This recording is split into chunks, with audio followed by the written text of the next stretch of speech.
Olá, tudo bem? Hoje nós vamos estudar texto e contexto.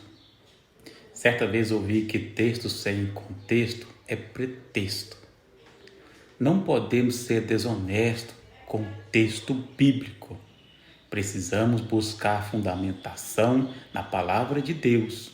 A palavra texto, etimologicamente, está ligada à palavra tecido, com sentido de uma costura de palavras. O intérprete é como um tecelão que desfia e tece o texto.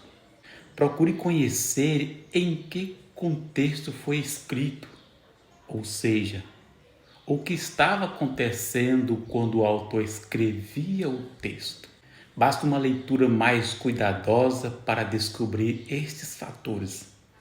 Às vezes é preciso recorrer às referências citadas no texto ou então reler partes anteriores do mesmo. O assunto pode ter começado no capítulo anterior e se conclui em capítulos adiante. Somente lendo todo o contexto será possível saber toda a história. Por exemplo, o texto do Salmo 51, que é uma oração de arrependimento de Davi, foi escrito no contexto do seu pecado com Betseba, em 2 Samuel capítulo 11 e capítulo 12. Sabendo disso, se torna possível compreender melhor o texto do Salmo, bem como saber o seu desfecho histórico e espiritual. Alguns textos são introduzidos com o seu contexto, como em Isaías capítulo 6, versículo 1, quando o profeta teve um poderoso encontro com Deus, resultando no seu chamado profético.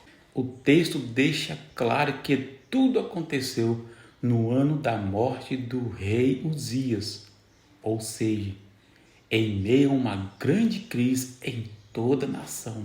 Deus levanta Isaías para profetizar.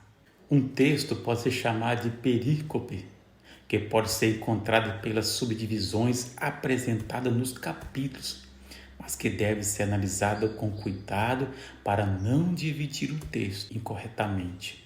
A perícope é um trecho completo, com uma mensagem ou uma história. Evitar dividir uma perícope, o melhor é fazer a leitura total do trecho. Um texto do Antigo Testamento está sob o contexto da lei, na Velha Aliança, Hebreus capítulo 8.